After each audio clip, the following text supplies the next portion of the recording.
నమస్తే, welcome to our channel. కూటమి ప్రభుత్వం అధికారంలోకి వచ్చిన తర్వాత రాష్ట్రానికి పెట్టుబడులు అయితే పరిగెత్తుకుంటూ వస్తున్నాయి. మరి ఇదిలా ఉంటే 4 రోజుల పాటు దావోస్ పర్యటనలో కూడా దిగ్గజ కంపెనీలతో చర్చించి రాష్ట్రానికి పెట్టుబడులను కూడా తీసుకువచ్చే ప్రయత్నం చేస్తున్నారు సీఎం చంద్రబాబు నాయుడు గారు.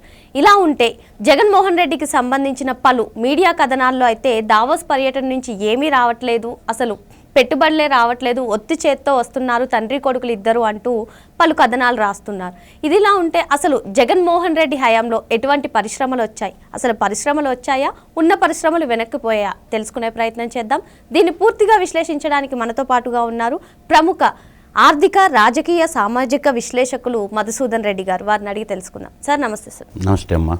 సార్, సీఎం చంద్రబాబు నాయుడు గారి బృందం దావోస్ పర్యటనకు వెళ్ళింది, పర్యటన ముగించుకుంది. పలు దిగ్గజ కంపెనీలతో అయితే చర్చించి రాష్ట్రానికి పలు పెట్టుబడులను తీసుకువచ్చే ప్రయత్నం అయితే వారు చేస్తున్నారు. సార్, ఇదిలా ఉంటే అసలు సాక్షిలో కానివ్వండి, జగన్కి అనుకూలమైన మీడియా కథనాలన్నీ కూడా చూస్తూనే ఉన్నాం. అసలు దావోస్ నుంచి ఒత్తి చేత్తో వస్తున్నారు అంటూ పలు కథనాలు వస్తున్నాయి. సార్, అసలు జగన్మోహన్ రెడ్డి హయాంలో ఎటువంటి పరిశ్రమలు వచ్చాయి, పరిశ్రమలు వచ్చాయా, లేదు అంటే ఉన్న పరిశ్రమలు వెళ్ళిపోయాయా? మీ విశ్లేషణ ఏంటి సార్? ఇప్పుడు జగన్మోహన్ రెడ్డికి ఏం చెప్పాలంటే, భారతదేశంలో రాజ్యాంగం ఉంటుంది, ఇండియన్ కాన్స్టిట్యూషన్ అంటారు దాన్ని.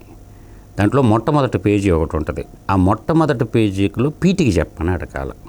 జగన్మోహన్ రెడ్డిని ఎప్పుడు కూడా ఎవరైనా జర్నలిస్టులు కలిసినప్పుడు, జగన్మోహన్ రెడ్డి గారు నువ్వు భారతీయుడివే కదా, నువ్వు జగన్మోహిని రెడ్డివా, జగన్మోహన్ రెడ్డి అయితే భారతదేశంలో భారత రాజ్యాంగం యొక్క పీటికి చెప్పు అని అడగాల. అక్కడ అయిపోద్ది. ఆ పీటికలో ఏముంటుందో కూడా తెలియనటువంటి వాడిని రాష్ట్ర ప్రజలు ముఖ్యమంత్రిగా ఎన్నుకున్నారు. అది రాష్ట్ర ప్రజలు చేసుకున్నటువంటి దౌర్భాగ్యం. నేనేది ఆలోచన విధానంలో మార్పులు లేకుండా దాంట్లో పీటికలోనే ఉంటుంది. జగన్మోహన్ రెడ్డి పరిపాలన గురించి చెప్పాలంటే ప్రతి పౌరుడు, భారతదేశంలో పుట్టిన ప్రతి పౌరుడు పీటిక చదువుకోవాలి. ఆ పీటికలో ఏముంటుందో నేను ఇప్పుడు క్లియర్గా చెప్తా. అవన్నీ లేవు వాడి కాలంలో, అందుకోసం నేను చెప్తుండేది. పీటిక ఏంటంటే, భారతదేశ ప్రజలమైన మేము భారతదేశాన్ని సర్వసత్తాక, సామ్యవాద, లౌకిక, ప్రజాస్వామ్య, గణతంత్ర రాజ్యంగా ఏర్పరచాలని దేశ పౌరులందరికీ క్రింది అంశాలు అందుబాటులో ఉంచాలని సంకల్పించాము అని ఉంటుంది లైన్. దాంట్లో మొదటిది న్యాయం, సామాజిక, ఆర్థిక, రాజకీయ న్యాయం. తర్వాత స్వేచ్ఛ. స్వేచ్ఛ అంటే ఆలోచన స్వేచ్ఛ, భావ ప్రకటన స్వేచ్ఛ, మతావలంబన స్వేచ్ఛ, 3 చేర్చారు.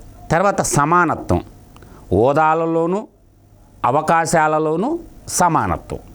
తర్వాత సౌభ్రాతృత్వం, ఇది బాగా గుర్తుపెట్టుకోవాలి. వ్యక్తి గౌరవం పట్ల నిష్ఠ, దేశ సమైక్యత సమగ్రతల పట్ల నిష్ఠ.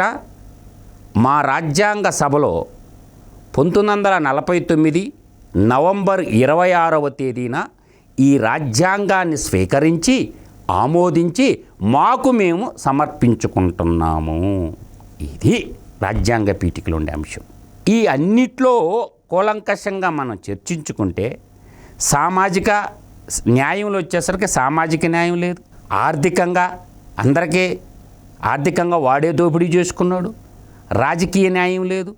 ఈ విధంగా చూసుకుంటే స్వేచ్ఛ అంటే మాట్లాడాలంటే భయపడారు, భావ ప్రకటన స్వేచ్ఛ అంటారు దాన్ని తొక్కేశాడు.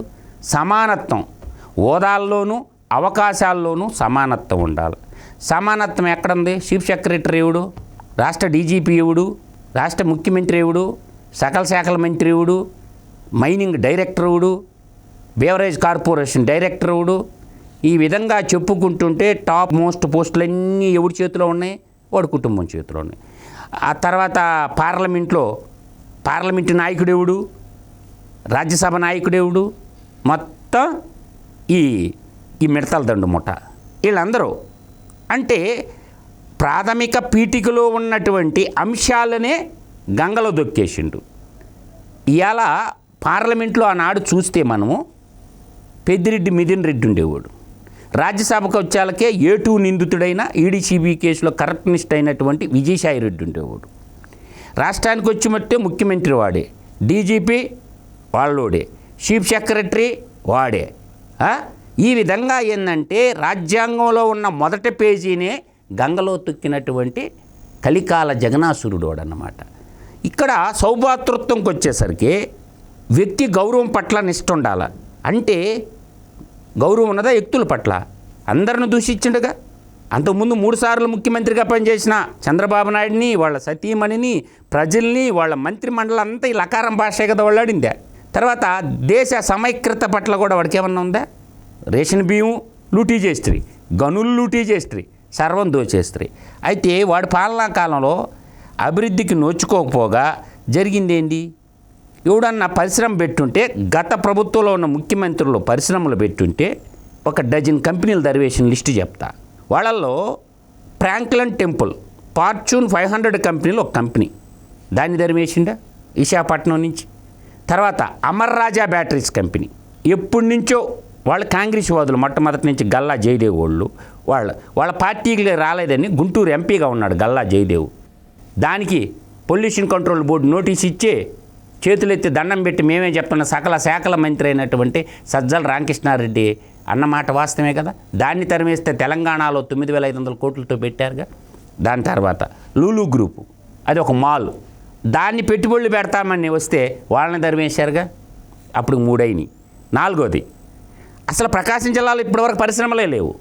Asian pulp and paper and company పెట్టాలని 28,000 కోట్ల రూపాయలతో ఒక పేపర్ మ్యానుఫ్యాక్చరింగ్ యూనిట్ ఎంత 28,000 కోట్లతో వాడిని జరిమేసిందా. తర్వాత అదానీ డేటా సెంటర్, అది వెళ్ళిపోయిందా.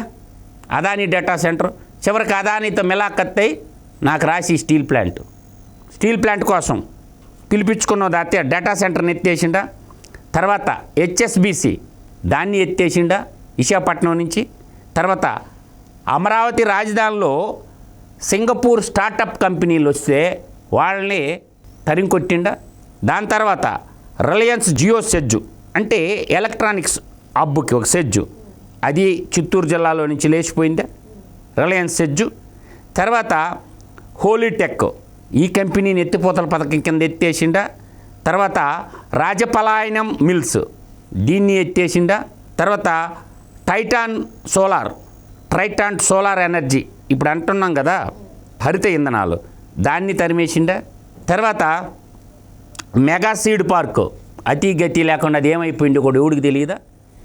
అంటే రాయలసీమలోనే సీడ్ బౌల్ ఆఫ్ రాయలసీమను తయారు చేసి సీడ్ ఇండస్ట్రీస్ పెట్టాలంటే దాన్ని ఎత్తిపోతల పథకం కింద ఎత్తేసిండా. తర్వాత కియా కరువు సీమలో, ఒకప్పుడు రాయలసీమలో రతనాలు రాసులుగా పోసిన అమ్మిసీమ కరువు సీమగా మార్చింది ఎవడు? ఆ కరువు సీమలో కార్ల పరిశ్రమ తెచ్చి కరువు సీమలో కార్లు పరిగెత్తినోడు చంద్రబాబు నాయుడు గారు. దానికి అనుబంధంగానంటే అన్సిలరీ యూనిట్స్ వస్తే వాళ్ళ లంచాలు అడిగి వాళ్ళు తమిళనాడు బారి పేరే కోయంబత్తూరు కియా పరిశ్రమ అందించి.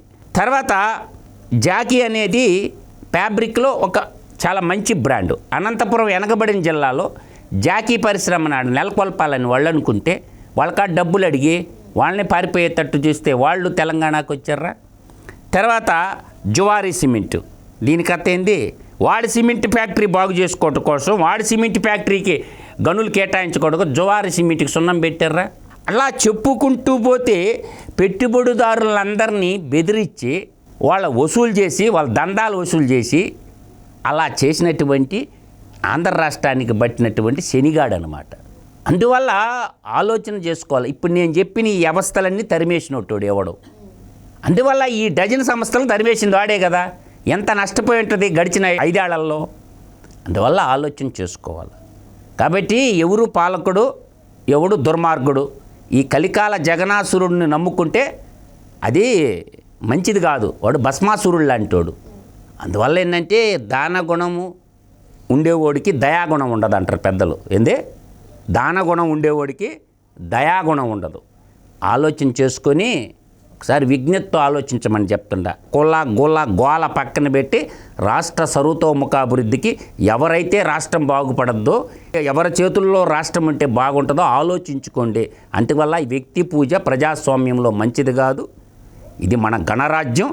కాబట్టి ప్రతి ఒక్కడు రాష్ట్రం సర్వతోముఖాభివృద్ధి చెందిందంటే అందరూ బాగుపడినట్టే. అందువల్ల రాష్ట్రం వైపు చూసి ఆలోచన చేయండి, కానీ వ్యక్తి పూజ మంచిది కాదు అని మాత్రం చెప్పగలం. మరో అంశంతో మళ్ళీ కలుద్దాం. నమస్తే సార్. నమస్తే.